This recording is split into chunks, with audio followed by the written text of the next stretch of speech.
Depuis plusieurs années, il y a une question qu'on n'arrête pas de me poser. Claudel, pourquoi est-ce que tu ne fais pas de marché public? Pourquoi est-ce que tu ne soumissionnes pas afin de pouvoir gagner des marchés publics? Et à chaque fois, depuis plusieurs années, je réponds toujours de la même façon. Ça ne m'intéresse pas. Et chaque fois que je dis ça, la question qui suit, mais pourquoi est-ce que ça ne t'intéresse pas? Jusqu'à ce jour, je n'ai jamais voulu entrer dans les détails. Je n'ai jamais voulu expliquer exactement quelles sont mes motivations et pourquoi est-ce que je ne suis pas intéressé par les marchés publics. Aujourd'hui, dans cette vidéo, je vais donner quelques éléments. Parce que si je dois aller en profondeur, ce sera certainement une vidéo qui sera censurée. Peut-être mon compte sera encore bloqué, comme les réseaux sociaux ont l'habitude de me bloquer en ligne. Donc, je ne vais pas aller en détail, je ne vais pas aller en profondeur. Lorsque je rencontre des personnes physiquement, je peux parfois aller en profondeur. Mais là, dans cette vidéo, je vais juste te donner quelques éléments. Et elle ne sera même pas longue. Mais pour ceux qui vont comprendre et qui savent lire entre les lignes, ces personnes comprendront directement ce que je vais expliquer en profondeur. Alors, pourquoi est-ce que je ne suis pas intéressé par les marchés publics? Vous allez souvent entendre des entrepreneurs vous dire « J'ai gagné un marché de 100 millions. J'ai gagné un marché de 500 millions. J'ai gagné un marché de 7 milliards, de 15 milliards. J'ai gagné un marché de 75 millions, de 50 millions, de 10 millions, de 20 millions. » Et parfois, ça vous impressionne. Vous vous dites, waouh, un marché de 50 millions, un marché de 75 millions, waouh. Ça veut dire que son entreprise, là, ça marche. Le gars gagne les marchés. Quelle blague. Quelle blague. Parce qu'on ne raconte pas l'envers du décor. Et comme j'aime souvent le dire, si vous ne comprenez pas l'envers du décor, ça veut dire que vous ne pouvez pas tout décrire. Pour pouvoir décrire de manière complète, il faut comprendre l'envers du décor. C'est la raison pour laquelle il y a un direct que j'ai réalisé il y a de cela quelques semaines avec pour thème « L'entrepreneuriat est dangereux » où j'expliquais l'envers du décor de l'entrepreneuriat. Parce que pour pouvoir entreprendre de manière efficace, il faut comprendre la notice de l'entrepreneuriat. Et dans cette notice, il faut lire l'envers du décor et le décor afin de pouvoir comprendre et pouvoir tout décrire. Alors ici, je vais présenter l'envers du décor des marchés publics. Et comme je l'ai dit, la vidéo ne sera pas longue. Je ne vais pas aller en profondeur parce que je suis certain que si je vais en profondeur, ma vidéo va être bloquée, je vais être banni peut-être. Et ce n'est pas l'objectif que je vais atteindre. Lorsque vous suivez quelqu'un vous dit « J'ai gagné un marché de 75 millions », ce que vous devez savoir, c'est qu'on ne paye pas les 75 millions en cash. Ça, c'est la première chose. Donc, ce n'est pas un marché que vous avez gagné où on va vous donner 75 millions en cash. Vous allez aller réaliser le marché, vous allez venir livrer et vous allez gagner beaucoup d'argent. Non, ça ne fonctionne pas comme ça. Alors, lorsqu'on fait des marchés, il y a ce qu'on appelle la mercuriale. Moi, c'est quelque chose qui m'a toujours amusé. J'aime toujours regarder ces documents pour voir un peu à combien est-ce que, par exemple, l'État achète certains objets, certains outils. Je prends peut-être le stylo. Là, c'est un exemple que je vais donner. Vous voyez, par exemple, un stylo qui coûte 50 francs. Ça veut dire que quand vous partez au marché, le stylo est vendu en détail à 50 francs. Et je tiens à vous préciser que quand vous achetez en détail, ça coûte toujours plus cher que lorsqu'on achète en gros. Donc, vous regardez au marché, on vend un stylo en détail à 50 francs. Mais vous voyez un marché public dans lequel on vous dit que vous devez faire la fourniture, par exemple, du matériel didactique, y compris les stylos, dans un établissement ou alors dans un lycée. Et on vous dit que le stylo sera facturé, c'est un exemple, hein, je ne dis pas que c'est la proforma, je ne sais pas, que c'est la mercuriale dans un pays bien précis. Je prends un exemple pour vous expliquer juste le principe. On vous dit que vous allez livrer ce même stylo avec ces mêmes références qui coûtent 50 francs au marché à 500 francs à l'État. Donc, vous allez prendre un stylo dont tout le monde sait que ça coûte 50 francs au marché. Parce que ceux qui travaillent dans les ministères, ce ne sont pas les extraterrestres, ce ne sont pas les algorithmes d'intelligence artificielle. C'est-à-dire, ce sont des personnes qui savent que le stylo, là, ça coûte 50 francs au marché.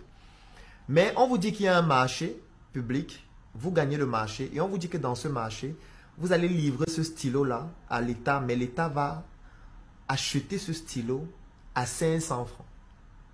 Et on vous explique donc que voilà, ce qui va se passer, c'est que c'est un marché de 50 millions, de 75 millions. Vous allez livrer cela, on va vous avancer d'abord de l'argent, vous allez financer le reste, et quand on va réceptionner totalement, on va vous donner un délai d'un certain nombre de jours, d'un certain nombre de semaines, d'un certain nombre de mois, ou alors parfois d'un certain nombre d'années, pour vous payer. Jusque-là, c'est intéressant. Mais parfois, les gens pensent qu'ils sont plus intéressants ou plus intelligents que tout le monde. Donc, vous pensez que les gens sont fous. Vous pensez que les gens ne réfléchissent pas et qu'ils vont vous faire gagner de l'argent aussi facilement? Non. Ça ne fonctionne pas comme ça. Ça veut dire, la première difficulté que vous allez rencontrer, c'est au niveau de la trésorerie. Ça veut dire quoi? Par exemple, un marché de 75 millions. Là encore, c'est un exemple. Je n'ai pas envie d'entrer en profondeur. Je n'ai pas envie de donner des cas pratiques de situations qui se sont déjà produites. Je n'ai pas envie de mettre en mal les gens que je connais et dont je connais les situations actuelles, passées ou même futures. Donc, je veux juste prendre des exemples juste comme ça pour que vous puissiez comprendre le contexte dans lequel la situation va se produire. On va par exemple vous dire, ok, le marché c'est 75 millions. On va vous avancer, disons 10 millions comme des frais de démarrage. Vous allez utiliser ces 10 millions pour commencer. Bien évidemment, vous allez financer le reste vous-même. Et c'est quand vous allez totalement livrer les travaux qu'on va vous payer. Alors, je vous épargne la sélection. Parce que pour qu'on vous sélectionne et pour que vous puissiez gagner le marché, il y a encore toute une procédure. Il y a encore de l'argent que vous devez donner pour corrompre et gagner le marché. Ça, on ne le dit pas. C'est-à-dire, un marché de 75 millions, vous devez d'abord payer. La plupart des fois, vous devez payer pour qu'on vous octroie ce marché. Ça veut dire que si le marché était 75 millions et que vous avez par exemple payé 5 millions, ça veut dire que vous êtes déjà sur un marché de 70 millions. Parce que vous avez payé. C'est la corruption, purement et simplement, pour avoir d'abord le marché. Donc, ce n'est plus 75 millions, c'est déjà 70. Alors, maintenant, ce n'est pas terminé. On va vous donner une avance, disons peut-être de 10 millions. On vous dit qu'on va vous donner une avance de 10 millions.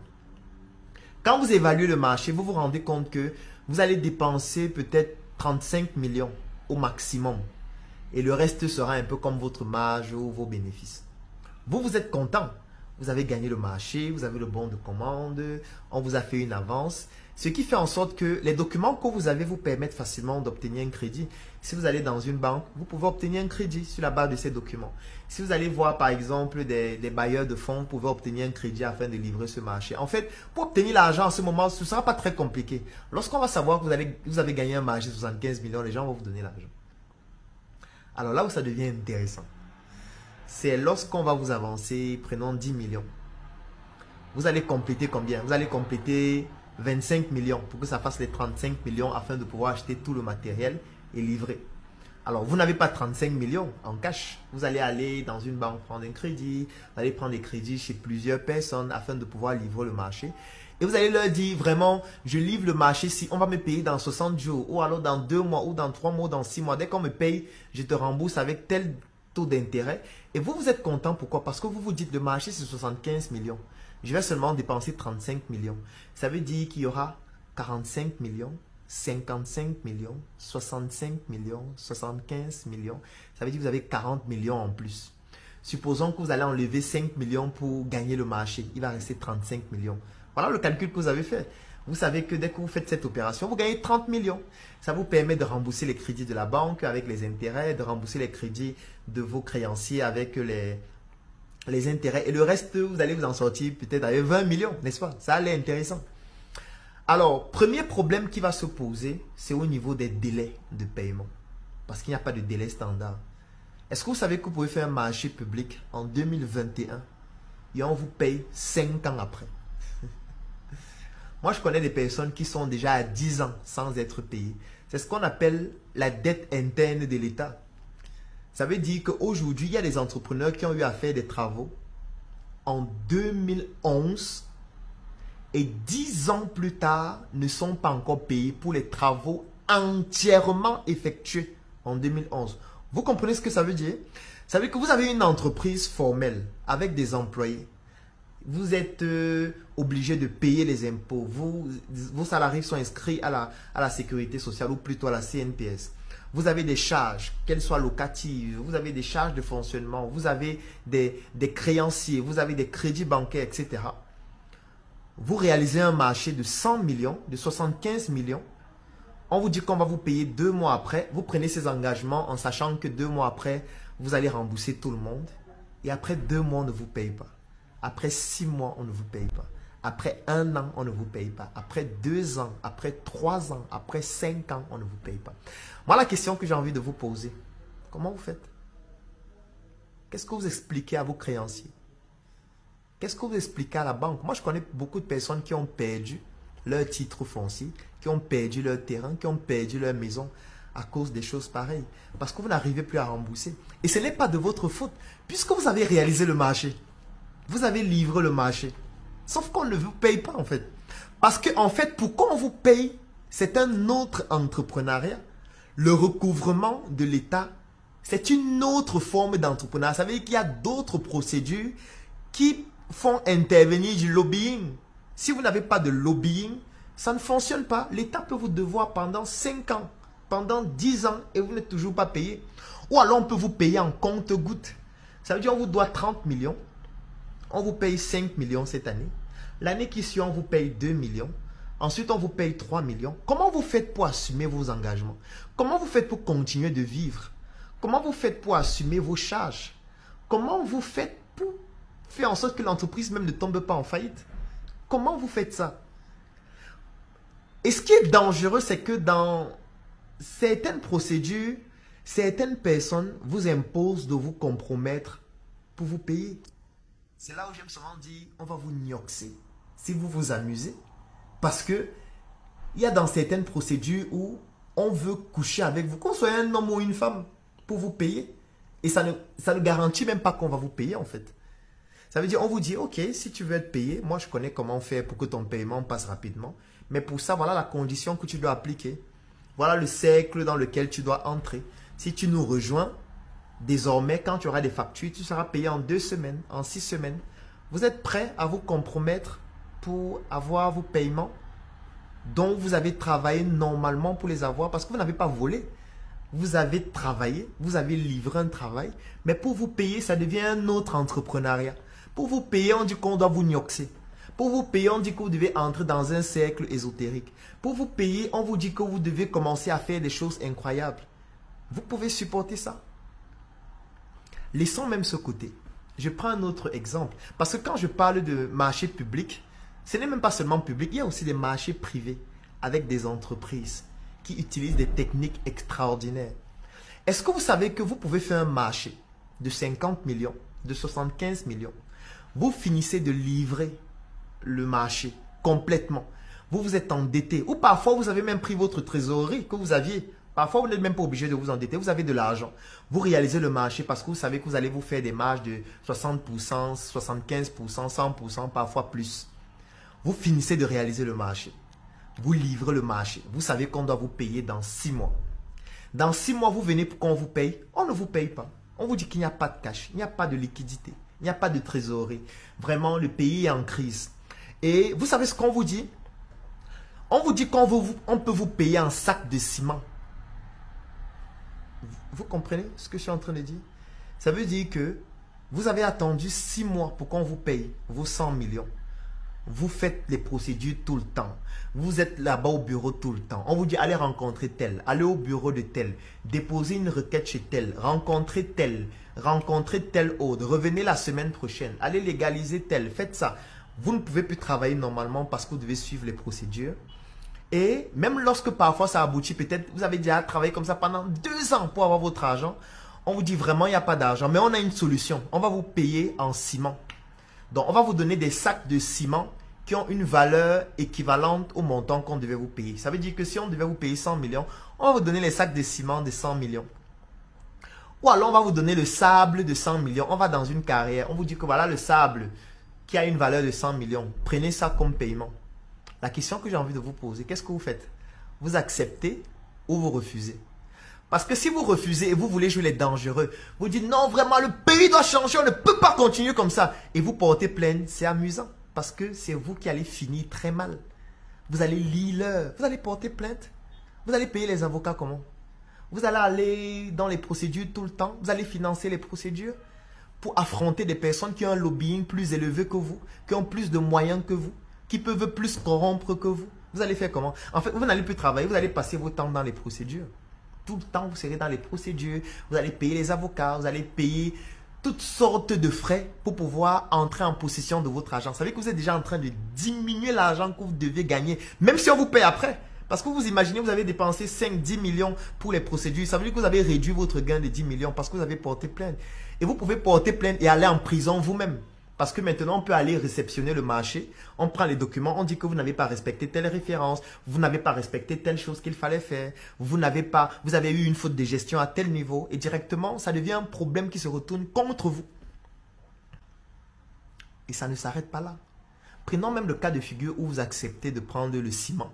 Où vous acceptez de prendre les graviers ou le sable comme paiement. Vous savez, quand on vous paye avec le sable, au lieu de vous payer avec l'argent.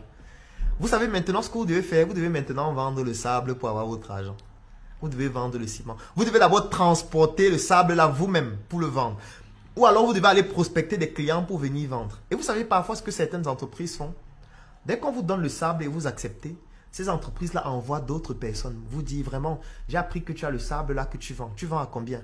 Tu dis par exemple que oui, le sable ici vaut 100 millions. Et la personne te dit, j'ai 60 millions cash. Je te donne 60 millions cash maintenant, je prends tout le sable. Qu'est-ce que vous faites?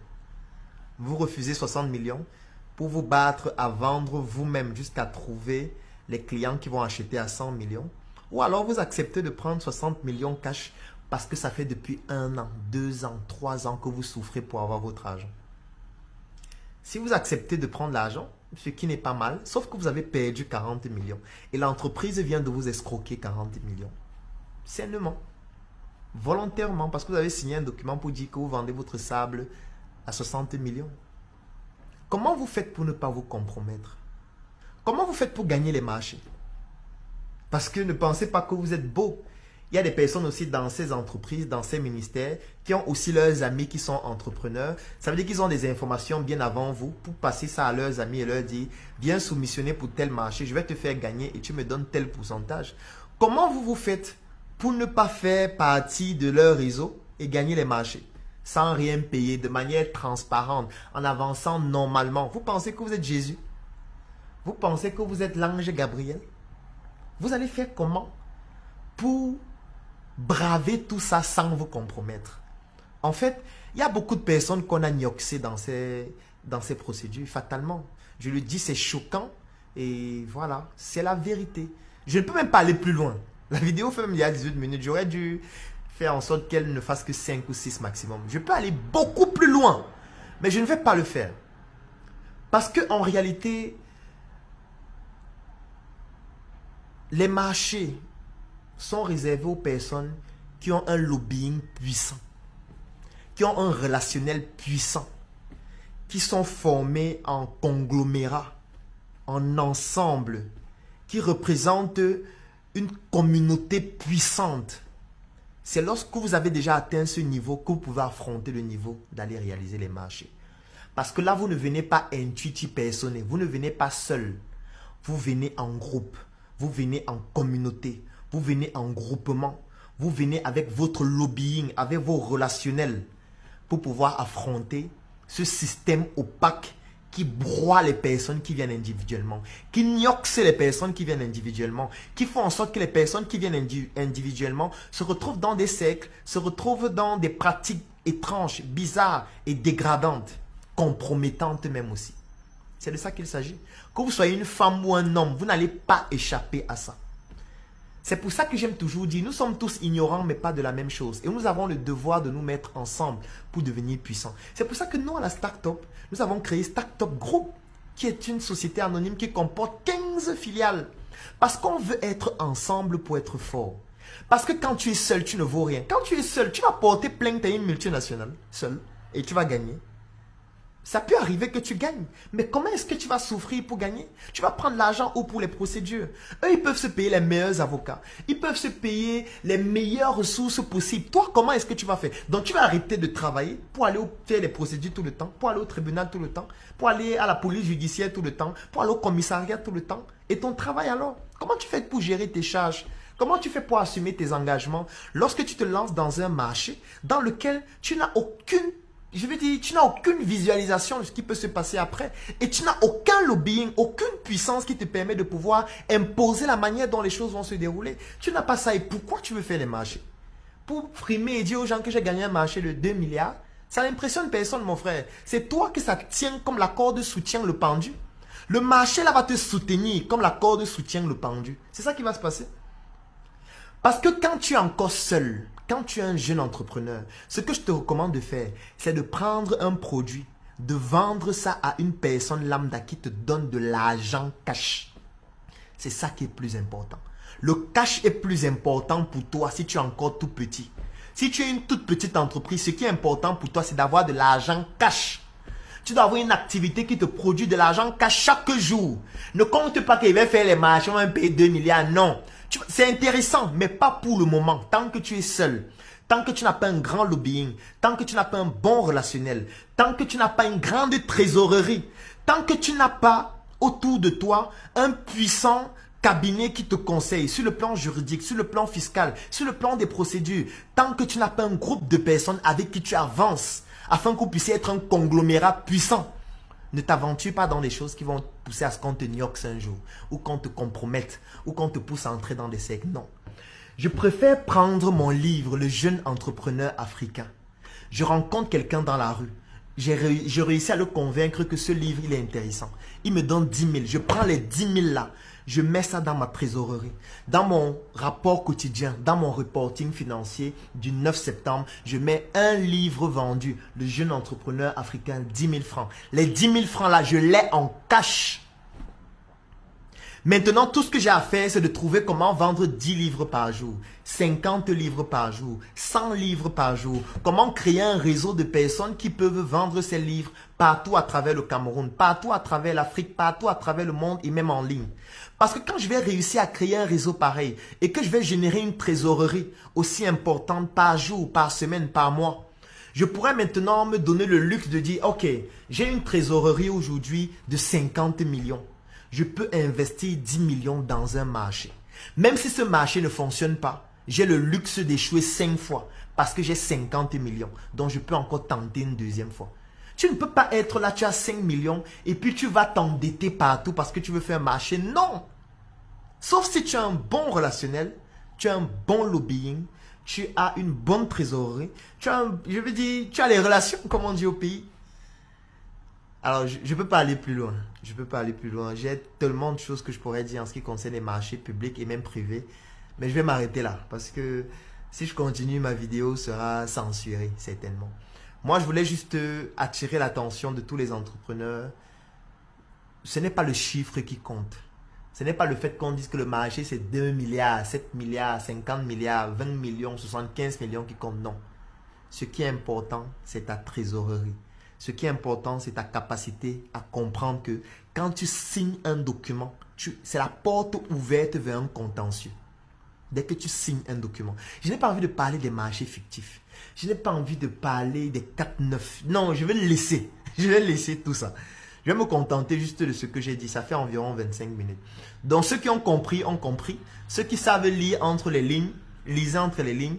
Et ceux qui sont intelligents, ceux qui maîtrisent, maîtrisez. Et ce qui va arriver, va arriver. Portez-vous bien.